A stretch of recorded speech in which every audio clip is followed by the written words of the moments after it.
Muy buenas tardes para todos. Vamos a dar inicio a esta nuestra tercera charla en los retiros espirituales o ejercicios espirituales de Semana Santa para todos los fieles de la diócesis de Facatativá y para quienes bondadosamente nos siguen a través de las redes.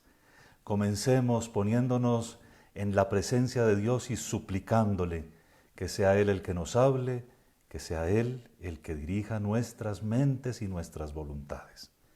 En el nombre del Padre, y del Hijo, y del Espíritu Santo. Amén. Padre nuestro que estás en el cielo, santificado sea tu nombre. Venga a nosotros tu reino. Hágase tu voluntad en la tierra como en el cielo. Danos hoy nuestro pan de cada día. Perdona nuestras ofensas, como también nosotros perdonamos a los que nos ofenden. No nos dejes caer en la tentación, y líbranos del mal. Nos ponemos entonces en manos del Padre bueno del cielo, que a través de la historia nos ha revelado de tantas formas su misericordia y su amor, y continuamos de una vez con el tema que nos hemos propuesto explicitar un poco este año, el de la vida espiritual. Todos nosotros tenemos que tener una vida profundamente centrada en Dios, en nuestro Señor Jesucristo, que es el Hijo de Dios, Dios como el Padre y como el Espíritu Santo, y por supuesto entonces una vida profundamente enamorada de las tres divinas personas y de una manera especialísima de nuestro Señor Jesucristo, a quien seguimos como verdaderos discípulos, llamados desde los orígenes de la Iglesia, además de católicos, cristianos. Acuérdense, Cristo quiso a su Iglesia católica, como consta en Mateo 28, 18 a 20. Los todos que dicen ahí hablan de catolicidad. Eso es lo que quiso Cristo de su Iglesia. Pero luego fue en Antioquía, en una ciudad al norte de Jerusalén, donde se desarrolló mucho la Iglesia y donde había mucha gente que se congregaba allí por el intercambio entre las culturas y el comercio, en donde a los discípulos de Jesús, a los discípulos de Cristo, los comenzaron a llamar cristianos. Así que nuestra iglesia es católica por voluntad del Señor y es cristiana porque somos discípulos del Señor, y desde el principio recibimos ese nombre, gracias a Dios, dado por los otros, porque fueron los otros, no nosotros, los que reconocieron en nosotros que seguíamos de tal manera a Jesús que merecimos ser llamados cristianos. Así que con esto en mente vamos a pensar en que el discípulo de Cristo vive al estilo de su maestro. Y cuando hablamos de vida espiritual, hablamos de una vida que se parezca a la de Cristo en el Espíritu Santo. Ayer les recordé y les insinué que para simplificar las cosas podemos hablar de la vida del Espíritu Santo en nosotros cuando hablamos de vida espiritual. No se trata de una forma espiritualista de vivir, sino de la acción del Espíritu Santo, que como todos ustedes produce don y bondadosa misericordia. Dios es bueno, Dios es grande, a moverse hacia Dios. Ayer veíamos que hay dos caminos por los cuales se mueve nuestra alma, y a uno lo llamábamos el camino de la ascética, recuerden, del ejercicio, del entrenamiento y también de las renuncias, de las privaciones, de las mortificaciones para trabajar por las cosas de Dios, para rechazar lo que nos hace daño y buscar lo que nos hace bien. Pero otra, la vía de las consolaciones, la vía de la unidad, de la comunión íntima con Dios, que se vive también como fruto de nuestra experiencia en el Espíritu y en Cristo del amor infinito de Dios. Esa segunda vía, esa vía que llamamos mística también, tiene que ver con todo el camino de exploración que cualquier ser humano normal quisiera hacer cuando se trata de descubrir a Dios nuestro. Que Dios está por nosotros, que Dios está cuidándonos, que Dios existe y dar el ser a todas las cosas. Pero Además de eso, queremos conocer su rostro. Y la mística es justamente aquello que viene como propuesta de Dios por la divina revelación para conocerlo a Él. Hoy, precisamente para ahondar en ese camino, vamos a tratar de conocer un poco mejor cómo es la dinámica del pecado. Si ayer por la tarde vimos lo que es el pecado en la Biblia, hoy sigamos un poco por ese camino, pero les garantizo que no para quedarnos allí, sino para progresar hacia la vía unitiva, hacia esa vía que podemos llamar mística o de comunión perfecta con el Señor, hacia la vía de las consolaciones, que es también la de la Pascua. Para eso nos vamos a ayudar leyendo otra vez el Decálogo en el libro del Éxodo, en el capítulo 20 del libro del Éxodo. Les recuerdo solamente que Decálogo, así como lo llaman los hebreos, son 10 palabras, traduce literalmente las 10 palabras. Y escuchémoslo, porque así dice la Santa Biblia. Entonces pronunció Dios todas estas palabras diciendo: Yo el Señor soy tu Dios, que te sacó del país de Egipto y de la casa de la servidumbre. No habrá pues para ti otros dioses delante de mí. No te harás escultura ni imagen alguna, ni de lo que hay arriba en los cielos, ni de lo que hay abajo en la tierra, ni de lo que hay en las aguas debajo de la tierra. No te postrarás ante ellas ni les darás culto, porque yo el Señor tu Dios soy un Dios celoso, que castigo la iniquidad de los padres en los hijos hasta la tercera y cuarta generación de los que me odian, y tengo misericordia por millares con los que me aman y guardan mis mandamientos. No tomarás en falso el nombre del Señor tu Dios, porque el Señor no dejará sin castigo a quien toma su nombre en falso. Recuerda el día del sábado para santificarlo. 6 días trabajarás y harás todos tus trabajos, pero el día séptimo es día de descanso para el Señor tu Dios. No harás ningún trabajo, ni tú, ni tu hijo, ni tu hija, ni tu siervo, ni tu sierva, ni tu ganado, ni el forastero que habita en tu ciudad. Pues en 6 días hizo el Señor el cielo y la tierra, el mar y todo lo que contienen, y el séptimo descansó. Por eso el Señor bendijo el día del sábado y lo hizo sagrado. Honra a tu padre y a tu madre, para que se prolonguen tus días sobre la tierra que el Señor tu Dios te va a dar. No matarás. No cometerás adulterio. No robarás. No darás testimonio falso contra tu prójimo.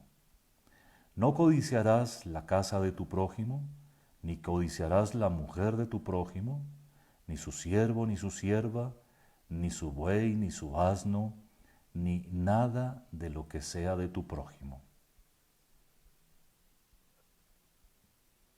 Palabra de Dios, te alabamos, Señor.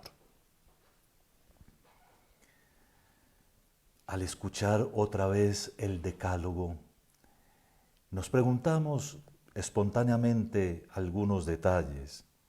Por ejemplo, ¿es verdad que el primer mandamiento nos prohíbe hacer imágenes como las que veneramos los creyentes desde los orígenes de la Iglesia hasta hoy? La respuesta es falso. Cuando uno lee la Biblia, no cuando la repite por ahí a la ligera, sino cuando uno la lee, entiende lo que dice. Dios es solamente uno y no se puede hacer imagen de otra cosa para decir que esa imagen es Dios. En el contexto de estos mandamientos había una cantidad de dioses falsos. En Canaán adoraban la tierra y los sacerdotes tenían rituales supremamente vulgares entre los cananeos para consagrar la fertilidad de la tierra. Otros pueblos, lejanos de los que los acompañaban allí, en donde se ubicaron, pero los que ellos conocieron en Egipto adoraban una cantidad de cosas: el cocodrilo, la rana, el sol. ¿Se acuerdan que al sol lo llamaban Ra? Y por supuesto que nosotros entendemos que en la mente y en el corazón de los seres humanos lo que produce estupor genera sentimientos de maravilla que uno quisiera como identificar con una experiencia religiosa, pero no es así. De lo que se prohíbe aquí es exactamente de eso, como se puede ver claramente si se lee. Pero la última frase del primer mandamiento es supremamente explícita. Así que Dios promete, como Él es celoso y castiga la iniquidad de los padres y en los hijos hasta la tercera y cuarta generación con los que lo odian, dice Dios, y tengo misericordia por millares con los que me aman y guardan mis mandamientos. El primer mandamiento es, entonces, como dice la palabra de Dios, amar a Dios y guardar sus mandamientos. Espero que quede esto muy claro, porque el que lea a la ligera todo esto, rápidamente nos quiere hacer identificar nuestras imágenes con los ídolos. Y eso, además de falsedad, es crueldad. Porque ninguna persona sería tan estúpida de confundir la madera o cualquier otro elemento material con Dios. Si alguien lo hiciera, si alguien confundiera una imagen de yeso, de piedra o de cualquier otro material, de oro, con Dios, podría ser o estúpido o estar enfermo. Así que, como les digo, esa apreciación, además de ser falsa, es cruel y trata de lastimar. Pero nosotros no nos vamos a perturbar por eso, porque leyendo la Biblia, no porque estamos imaginando lo que dice o tratando de hacernos contrincantes de otros grupos, leyendo la Biblia entendemos que el primer mandamiento es tal cual el que el Catecismo de la Iglesia Católica nos ha sintetizado. Además, en el capítulo 6 del libro del Deuteronomio hay una frase preciosísima que cuando le preguntaron a nuestro Señor Jesucristo cuál es el primero de los mandamientos, la citó y la dijo. Dice allí textualmente: amarás al Señor tu Dios con todo tu corazón, con toda tu alma, con todas tus fuerzas, con todo tu ser.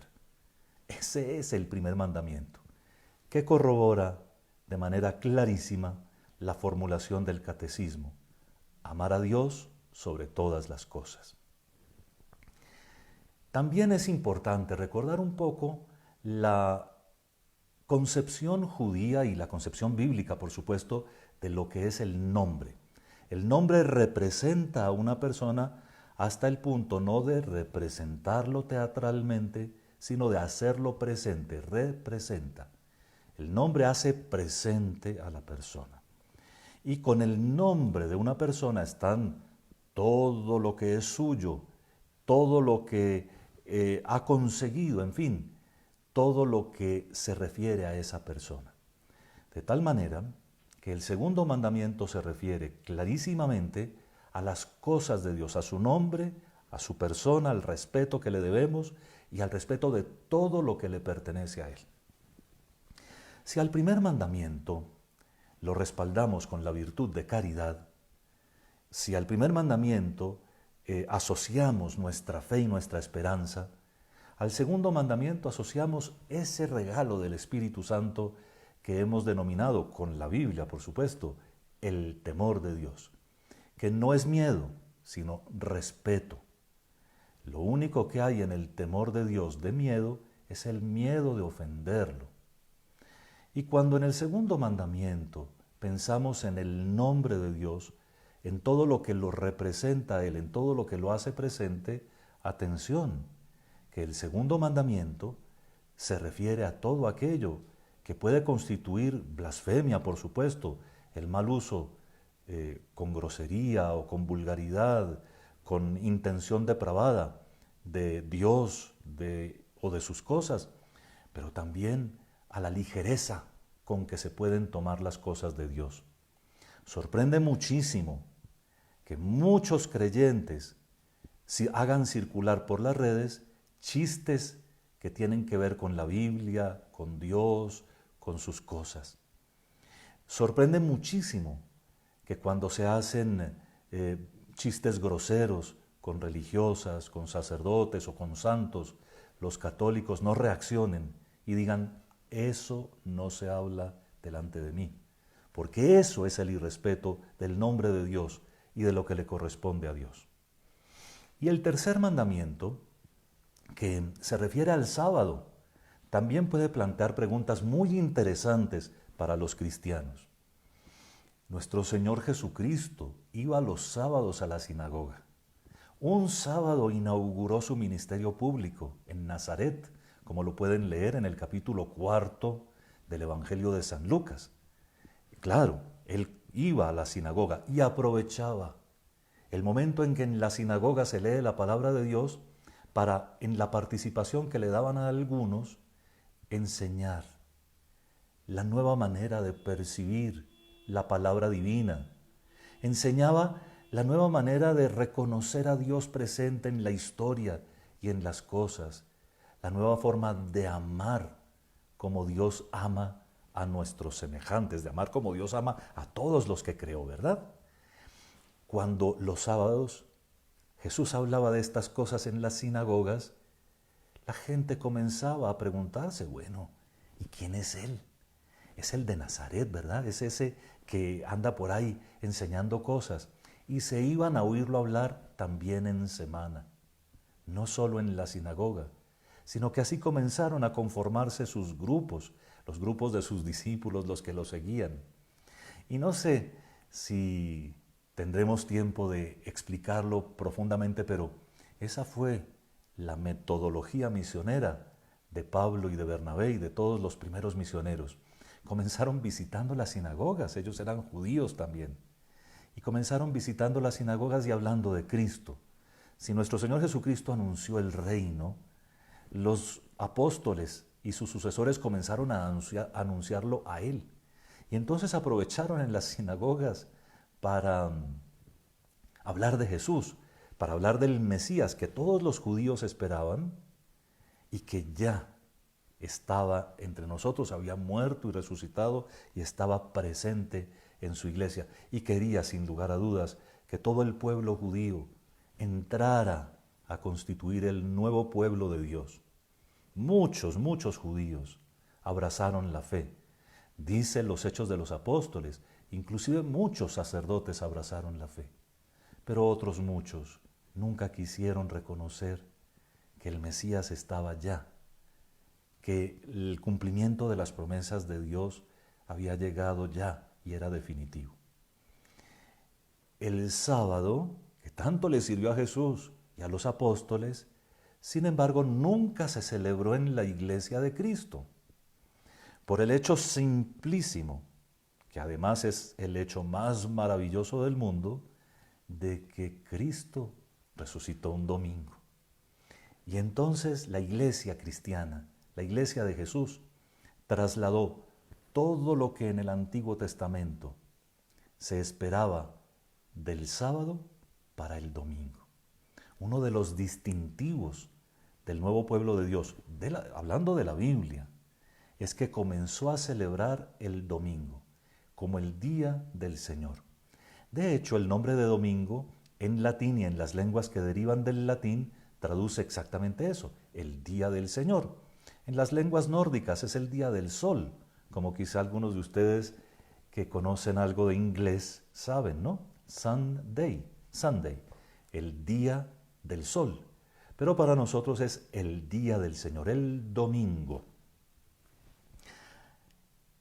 El domingo cristiano heredó todo lo que era propio del sábado judío sin las exageraciones que el judaísmo posterior le había agregado. En algunas partes prácticamente ni siquiera cocinaban en el día sábado porque era trabajo e interpretaban lo que no dice aquí, lo interpretaban como una exigencia. Nosotros comenzamos a celebrar el domingo como se puede leer en los Hechos de los Apóstoles y en algunas otras referencias del Nuevo Testamento, hasta en el libro del Apocalipsis, porque además un domingo se manifestó públicamente el Espíritu Santo para congregar a las más diversas lenguas en una sola iglesia. ¿Se acuerdan que en Pentecostés había gente de todas partes, judíos venidos de muchas partes, y que oyeron a Pedro y que comenzaron a convertirse? Pues bien, no puedo ahondar en los detalles, pero el prodigio de Pentecostés es lo que contrarresta el desbarajuste de la Torre de Babel. Lo que en la Torre de Babel, el pecado original, dividió a las gentes, en Pentecostés, con una lengua de fuego, con la lengua de fuego dada a los apóstoles, reúne otra vez a los dispersos. Por eso el domingo es simplemente prodigioso y desde los orígenes se celebra como el Día del Señor. A nosotros nos obliga en el domingo el descanso, siempre y cuando nuestra familia no resulte perjudicada por las leyes económicas que nos gobiernan hoy en día, pero el domingo obliga el descanso, el domingo obliga la asistencia al templo, la participación en la Eucaristía, y el domingo es el día de las obras de caridad, es el día de visitar a los familiares que no se visitan, el día de buscar a las personas que están con necesidad. Así que con este sobrevuelo de los 3 primeros mandamientos, quiero entonces anunciarles una de las más hermosas realidades del Nuevo Testamento. Y es que nuestro Señor Jesucristo los mandamientos los modificó, los ajustó. Lo más sagrado del Antiguo Testamento, en el capítulo 5, al final del capítulo 5 del Evangelio de San Mateo, es retocado por nuestro Señor Jesucristo. Cuando uno mira esto, eso algunos estudiosos lo llaman la pretensión mesiánica. Jesús ya quería establecer claramente que Él era el Mesías. Jesús muestra además que en su intimidad con el Padre es el único que puede tocar la palabra de Dios. Es el único que puede reformar. Como vemos allí en ese capítulo 5 de San Mateo, Jesús no le rebajó en intensidad a los mandamientos. Les quitó las exageraciones, pero los ajustó haciéndolos inclusive más exigentes. Ahora, como por ejemplo, veremos a continuación, no es solamente no matar, sino no maltratar. No es solamente no cometer adulterio, sino no cometer actos impuros. En fin, de todas maneras, en este punto, quiero invitarlos a que comiencen a revisar su propia vida. Si hay un ejercicio profundamente espiritual y necesario para que nuestra vida interior se ponga en marcha, es el reconocimiento humilde de nuestra condición de pecadores porque hemos pecado. A ver, lo digo de nuevo con otras palabras. Estamos haciendo ejercicios de Semana Santa y esos ejercicios deben entrenarnos realmente. Queremos asumir las dos vías, la ascética y la mística, es decir, queremos purificarnos de nuestros pecados y ponernos en contacto con Dios. Entonces nos toca comenzar. Y el inicio es reconociendo aquello en lo que le hemos faltado a Dios, como decíamos ayer, en lo que lo hemos lastimado y hemos querido ofender, y luego buscarlo a Él. Nuestro Señor Jesucristo nos mostrará a cada paso que más importante que los mandamientos, más importante que los pecados y las caídas que tengamos, es el reconocimiento de su infinito amor y de su misericordia. Si por algo se distingue el Nuevo Testamento es porque todos los apóstoles reconocieron que Él pagó por nuestros pecados. con el precio de su sangre, es decir, con el precio de su sacrificio, pagó lo que nosotros debíamos por nuestros pecados.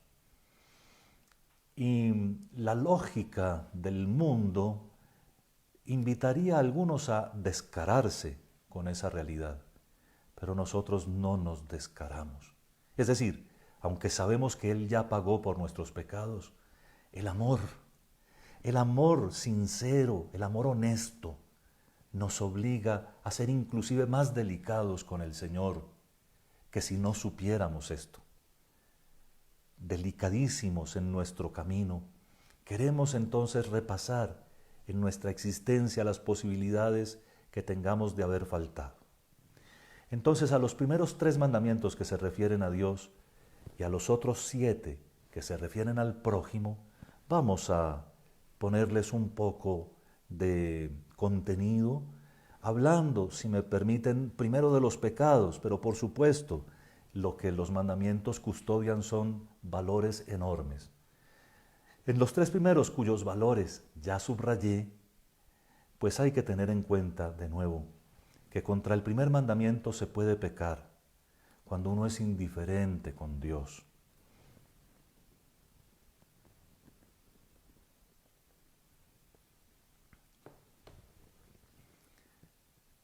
O se hace el indiferente. Cuando uno, sabiendo que otro habla de Dios, ni se interesa, ni deja que otros se interesen. Cuando uno pasa días sin hacer oración de contacto, oración en la que Dios se sienta halagado de nuestra presencia. A veces somos tan funcionales, tan pragmáticos con nuestra oración, que solo rezamos para ganarnos loterías, que sabemos que solo el azar determina quién se las gana, leyes de probabilidades y cosas por el estilo. Y nos falta decirle algo a Dios, felicitar al Padre por su creación, alabarlo, es decir, reconocer su grandeza y decírselo. Me parece que eres muy grande, muy poderoso, muy sabio por esto y esto y esto que veo. A nuestro Señor Jesucristo, agradecerle la cruz, los clavos, los escupitajos, la corona de espinas fueron por mí. Ya le agradecí, ya le dije, gracias Señor, te tomaste molestias que yo no sé si sería capaz de tomarme por nadie. Y tú te las tomaste por mí. Darle gracias, reconocerlo, al Espíritu Santo. Sin Él no estaríamos aquí, ni ustedes ni yo, frente a estos medios de la tecnología. No, es Él el que está animando este momento, es Él el que está trabajando en los corazones. Y no precisamente por medio de la tecnología, sino por medio de la palabra. En fin, nos falta tanta delicadeza con Dios, tanto cuidado por sus cosas. La oración, la falta de oración diaria es un pecado contra el primer mandamiento. La falta de devoción, la falta de entrega a Dios, esa ramplonería de nuestra fe, como tan ligera, como tan sin compromiso, como si Dios no fuera capaz de resolver los problemas. Pidamos perdón por eso. Pero contra la fe, el primer mandamiento pecan también todos los que pecan contra la fe, la esperanza o la caridad. Pecar contra la fe es negar o poner en duda lo que Dios nos revela y lo que está contenido en los artículos del credo. Sí, todo eso. Y eso, atención, es mucho más antiguo que cualquier división en la iglesia. Si uno dice, pero es que yo soy cristiano, como si no fuéramos cristianos los que el Señor quiso que fuéramos católicos desde el principio. Pero entonces no me obliga a creer en esto, o no creo en aquello, o no repito tantas cosas. Atención, que es que la fe formulada por la iglesia se formuló mucho antes de cualquier división, mucho antes de cualquier genio que se haya querido separar de la iglesia pretendiendo que la iba a corregir y que la iba a cambiar.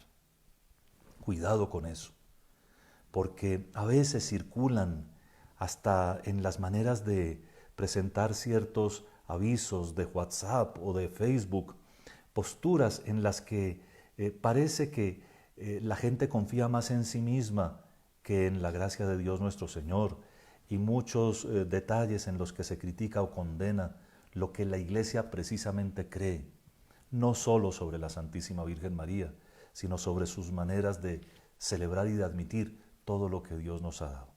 Se puede pecar contra la fe buscando la división.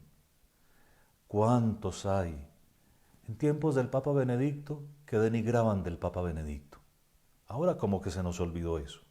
Y ahora en tiempos del Papa Francisco que denigran contra el Papa Francisco. Son gente enferma. Son gente que no entiende ni las diferencias entre las personas, ni la condición humana de los papas, pero el pecado que cometen se llama cisma. Y en el momento en que alguien se separe formalmente de la Iglesia, por separarse del Papa, entra en cisma y queda excomulgado. También es pecado contra la fe y por lo tanto contra el primer mandamiento la apostasía, que ocurre cuando uno se retira voluntariamente de la fe cristiana y se inscribe en una religión o se abstiene de tener una religión, sabiendo que ha recibido todo de la Iglesia, todo del Señor. La herejía es poner en duda y predicarlo así las verdades de la fe, como por ejemplo andar enseñando por ahí que María tuvo más hijos, cuando el Evangelio dice lo contrario, o andar por allí enseñando que la resurrección de Cristo fue espiritual, como si la tumba no estuviera vacía o como si no importara que Juan vio que la tumba estaba vacía. Esas son las herejías. El que incurre en herejía, en cisma o en apostasía queda excomulgado. Son gravísimos pecados contra el primer mandamiento y le muestran a Dios que uno no está interesado en él, que uno no lo quiere. Contra el segundo mandamiento ya enuncia algunas, ¿no? Los chistes, las burlas y las calumnias, el odio contra la Iglesia, contra sus signos, contra sus sacramentos, contra los santos. Todo eso va contra el segundo mandamiento. Pero también el uso del nombre de Dios a la ligera, como el vicio que tienen algunos, yo juro, les se lo juro. Jurar, con solo el hecho de decirlo, es poner a Dios por testigo de que lo que estoy diciendo es verdad. Contra el tercer mandamiento, la falta a la misa los domingos. Y esa es una cosa que tenemos que tener clarísimo desde hoy, cuando terminen las circunstancias que lógicamente obligan a que nos cuidemos y a que cuidemos a los demás, la obligación bajo grave de acudir al templo para celebrar la Eucaristía con la comunidad cristiana todos los domingos y fiestas de guarda, sigue vigente, perfectamente vigente. El cuarto mandamiento nos pone frente al valor de nuestros padres, de la familia cristiana y por supuesto también de nuestros superiores, de todos aquellos que en nombre del amor de Dios Padre nos enseñan o nos gobiernan o nos dirigen. Este es el mandamiento de las autoridades. Por supuesto, primero papá y mamá. Fíjense que es interesantísimo que entre los mandamientos que se refieren a Dios y los que se refieren al prójimo, la palabra de Dios ponga primero el mandamiento del honor que debemos a nuestros padres. Así que, por favor, revisémonos en eso. Revisémonos cómo hemos sido o cómo fuimos con nuestros padres, si les tributamos el honor que merecen, aunque hayan tenido errores, si soportamos con generosidad sus limitaciones, sus fragilidades, sus chocheras si las tienen, y de manera muy especial también si respetamos a las autoridades. Se puso de moda y así están enseñando en el mundo moderno a que ya todo el mundo es igual a todo el mundo. Pues la verdad es que sí, pero también es verdad que no. Y ese igualitarismo que algunos predican hace que muchas personas parezcan hordas de salvajes que no se dejan ni siquiera llamar la atención por las autoridades legítimas que actúan, por supuesto, y cuando actúan, por supuesto, dentro del marco de la ley. Pero hemos llegado a un punto en que la falta de respeto por los superiores en las aulas de clase, en las calles de las ciudades, en el gobierno de los pueblos, se ha vuelto peor que cualquier pandemia. Y todo el mundo se siente con derecho a hacer lo que le viene en gana, porque como nadie puede corregirlo. Y lo que se desordena es la sociedad, y lo que se hacen son focos de disgusto y de malestar. También la gente que se siente y trabaja honestamente por vivir un poquito mejor resulta lesionada. El quinto mandamiento es sobre la vida. Es increíble que uno tenga que volver y volver sobre el mismo tema, pero a ustedes les pido el favor que se vuelvan apóstoles de la vida. No matar es definitivo.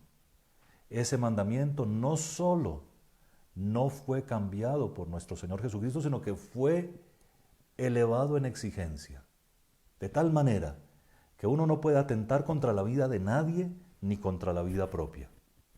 En este mandamiento están incluidos los deberes del cuidado de la salud propia y de la de los demás. Andar sin tapabocas por ahí en este tiempo, aunque uno estuviera inmune, andar sin tapabocas es pecado contra el quinto mandamiento. Pecado porque uno pone en riesgo a los otros y pecado porque uno se pone en riesgo. Negar el valor de la vacuna cuando tantas personas tan honorables, tan claras en su mente, tan claras en su fe, nos han indicado que es lícita, que es buena, que se necesita, que solo la inmunidad de una buena porción de la población puede ayudarnos. Negar el valor de la vacuna es un pecado contra el quinto mandamiento y de confesión.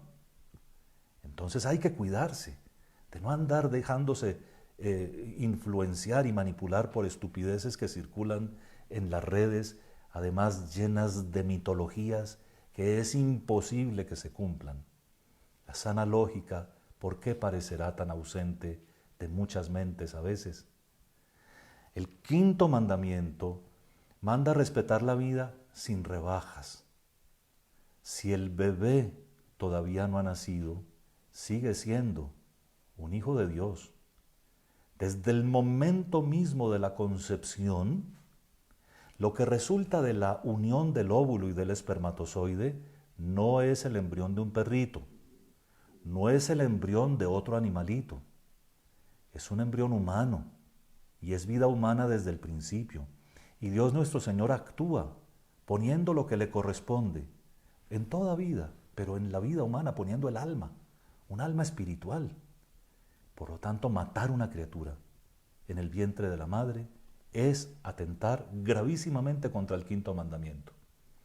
El que atenta el aborto, sea porque lo practica, sea porque lo aconseja, sea porque lo hace en su propio cuerpo, el que practica un aborto, si se realiza el aborto, en el momento de realizarse queda excomulgado, porque es un acto con gravísima malicia. No es posible entender cómo hay personas que vemos por las pantallas de televisión que lloran de la emoción cuando un legislador corrupto aprueba el aborto.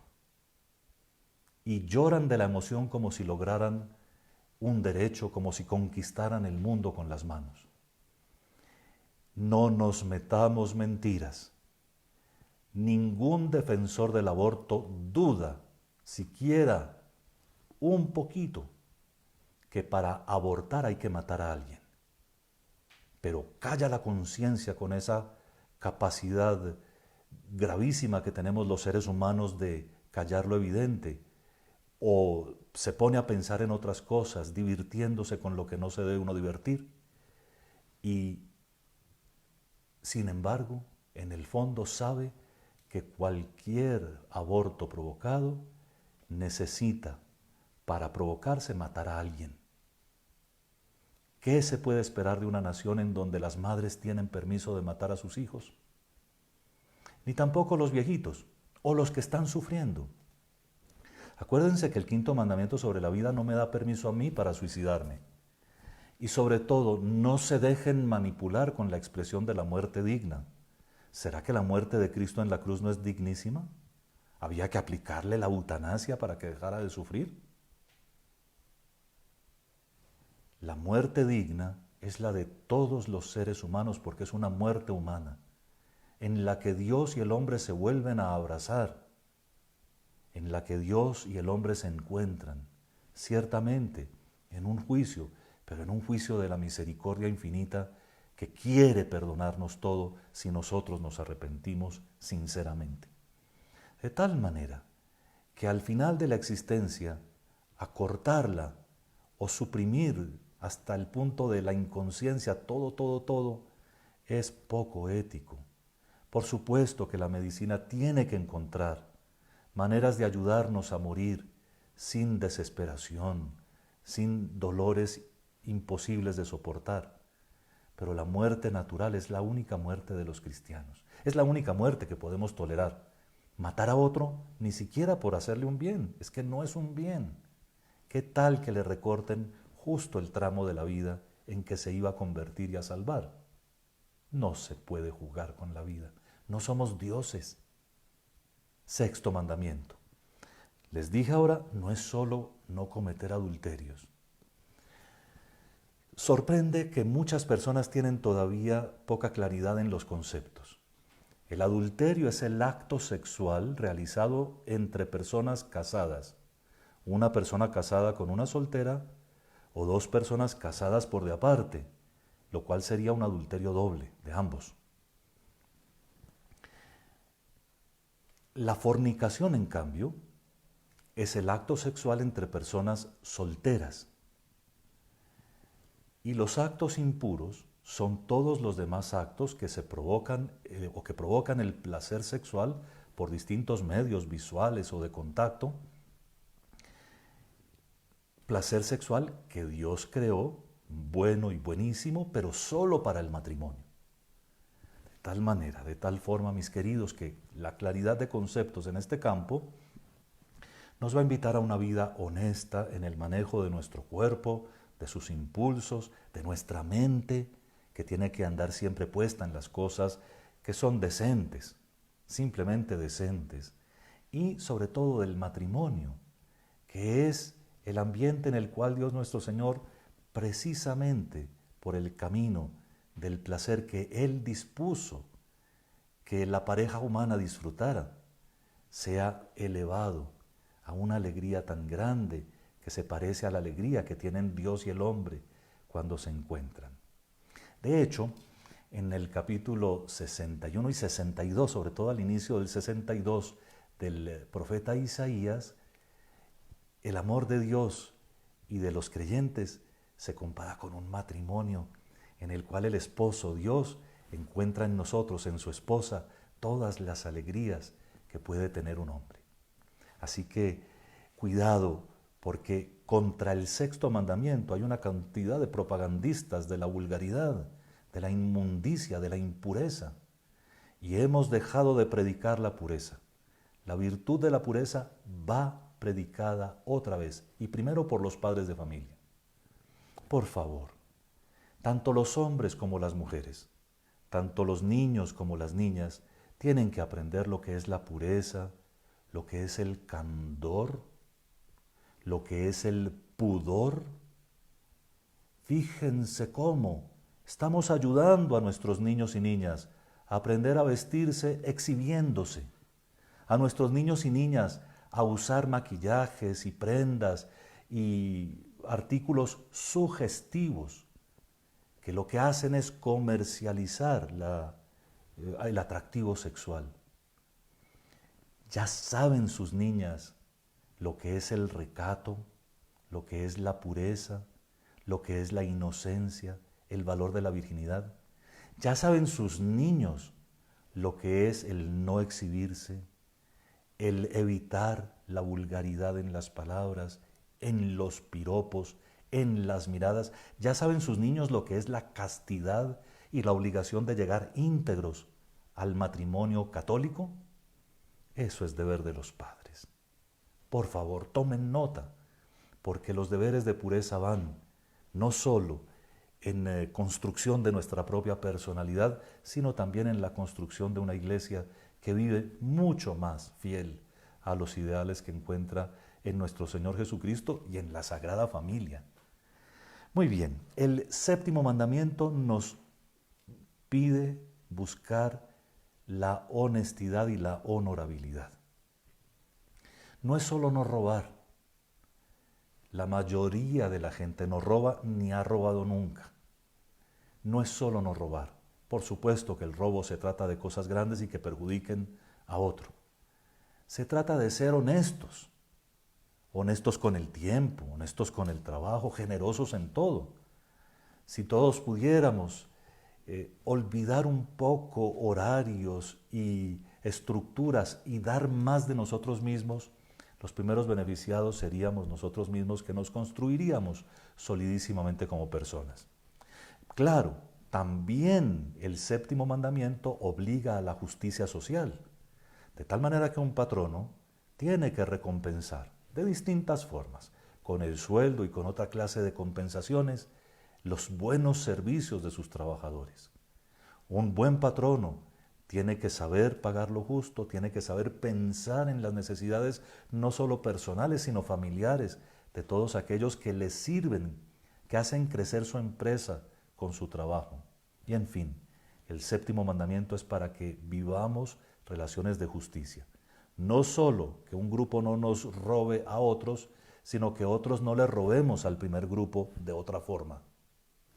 El octavo mandamiento es el de la verdad. No hay permiso de decir mentiras nunca, nunca, nunca. Ni siquiera mentiras piadosas. Ay, es que fue una mentira piadosa. Bueno, explíqueme usted cuál fue la mentira piadosa. Y contesta el penitente. La mentira piadosa es que yo le dije a mi mujer que estaba trabajando cuando estaba con la otra. Pregunta. ¿Y a usted le parece que eso es piadoso? Ah, sí, yo tuve piedad de ella para que no se pusiera brava.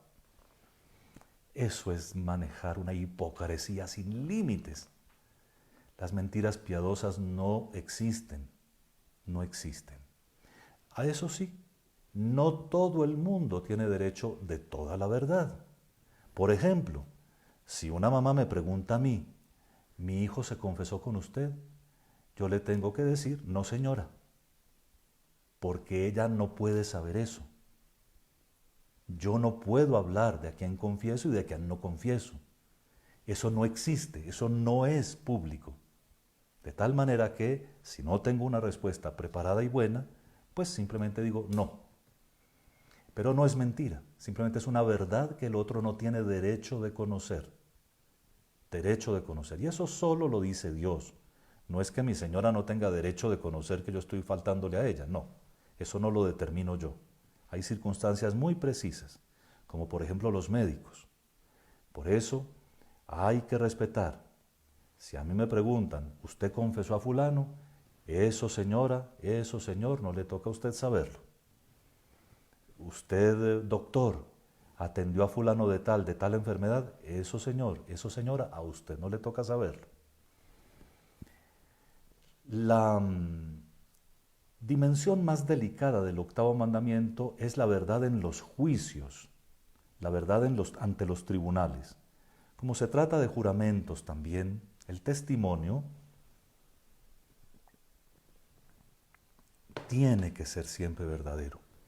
La calumnia, que es el invento de algo que perjudica a otro, o el chisme, que es la difusión de la calumnia, son pecados gravísimos contra el octavo mandamiento. Cuando yo difundo una calumnia, es decir, cuando yo soy chismoso, yo estoy cometiendo además un acto de osadía gravísimo, porque yo estoy diciendo cosas que a mí no me constan. A mí no me consta si la otra persona es torcida o no. En fin, cuidado, porque en el octavo mandamiento están incluidas una cantidad de cosas que se consideran socialmente correctas. Y uno no puede hacerse parte de la cadena del mal que puede estar ahorcando a un inocente al final de ella. El noveno mandamiento es sobre la vida en familia, sobre la fidelidad. No desear la mujer del prójimo quiere decir mantener la fidelidad con valentía hasta el final en el matrimonio, hombres y mujeres. Y el 10º mandamiento es sobre la envidia. Cuando uno cumple los mandamientos, uno entra en una vida que la moral católica llama una vida virtuosa. Las virtudes son todas aquellas actitudes o comportamientos construidos con fuerza por la vía ascética, por la vía de la lucha, todas esas actitudes que se vuelven meritorias y con las que nosotros nos volvemos, por ejemplo, para el 6º mandamiento, castos; para el 7º mandamiento, honrados; para el 8º mandamiento, sinceros, verdaderos. Eso. Las virtudes son entonces hábitos buenos, son costumbres, son acciones que continúan, que se hacen, que se repiten, aunque cuesten trabajo, pero que son buenas. Precisamente en la raíz de la palabra virtud está la palabra vir, que en latín quiere decir varón, y se refiere más bien que al varón, a la fortaleza. Para adquirir las virtudes, es decir, con esto de los mandamientos quería profundizarles un poco lo de la vida ascética. Con esto de los mandamientos llegamos al ideal de una vida virtuosa. ¿Qué es lo contrario de la virtud? El vicio. Los actos repetidos buenos se vuelven hábitos buenos. Y los hábitos buenos se llaman virtudes. Los actos repetidos malos se vuelven hábitos malos, costumbres malas.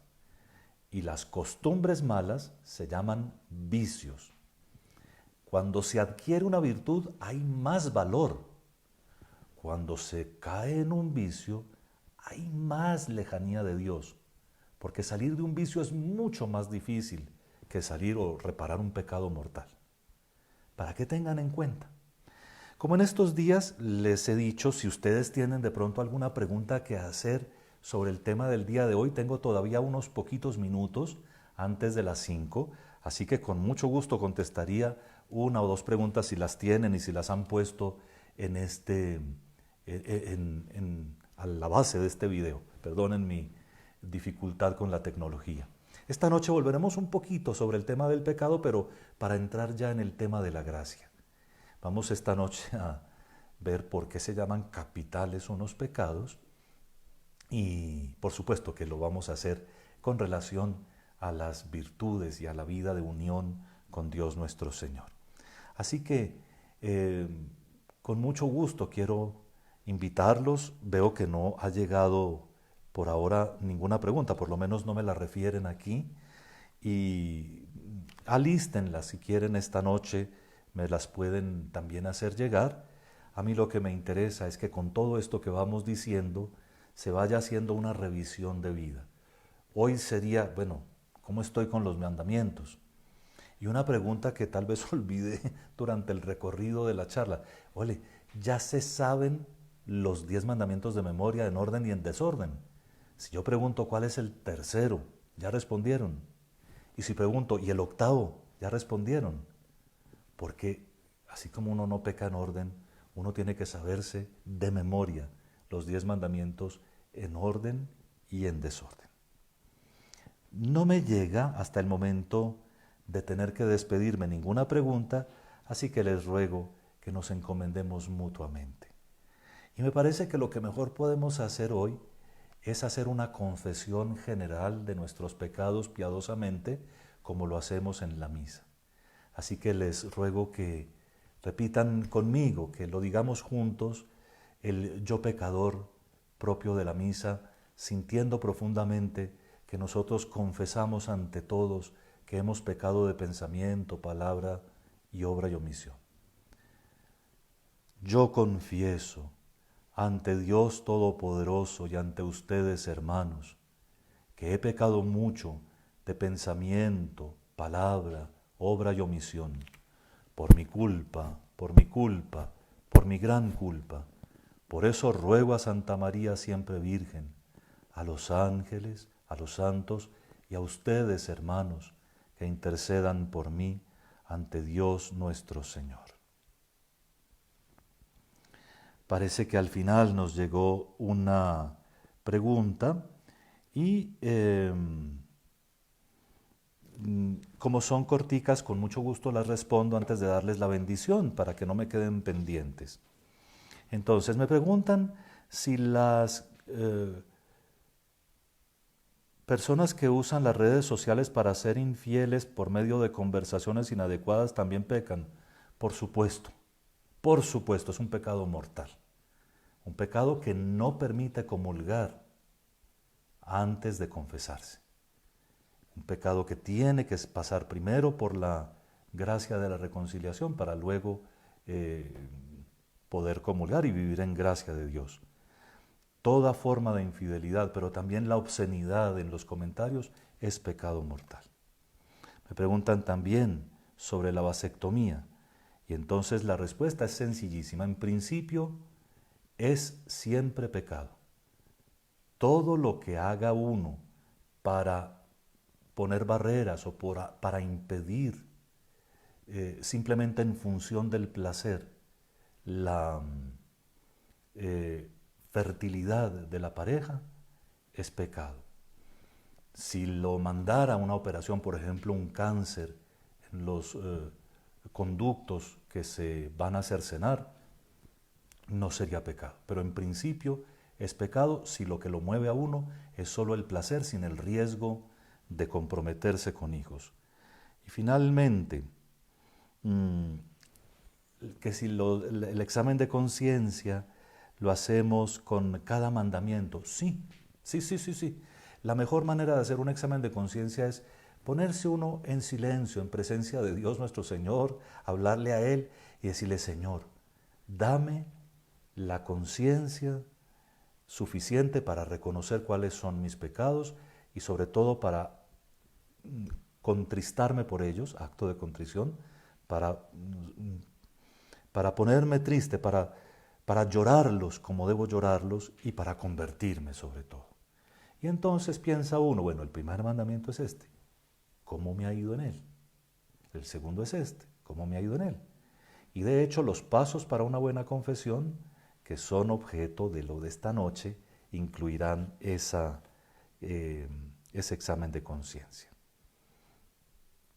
Bueno, veo que hay otra pregunta sobre los anticonceptivos, de tal manera que me parece que es mejor que deje un poquitín para esta noche.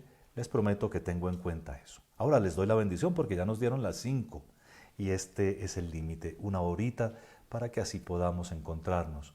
A las 6 los invito a otro ejercicio espiritual, el rosario. Si quieren nos acompañan por este mismo medio y a las 7 tendremos la segunda conferencia del día de hoy, cuarta de nuestros ejercicios espirituales. La bendición de Dios Todopoderoso, Padre, Hijo y Espíritu Santo, descienda sobre ustedes.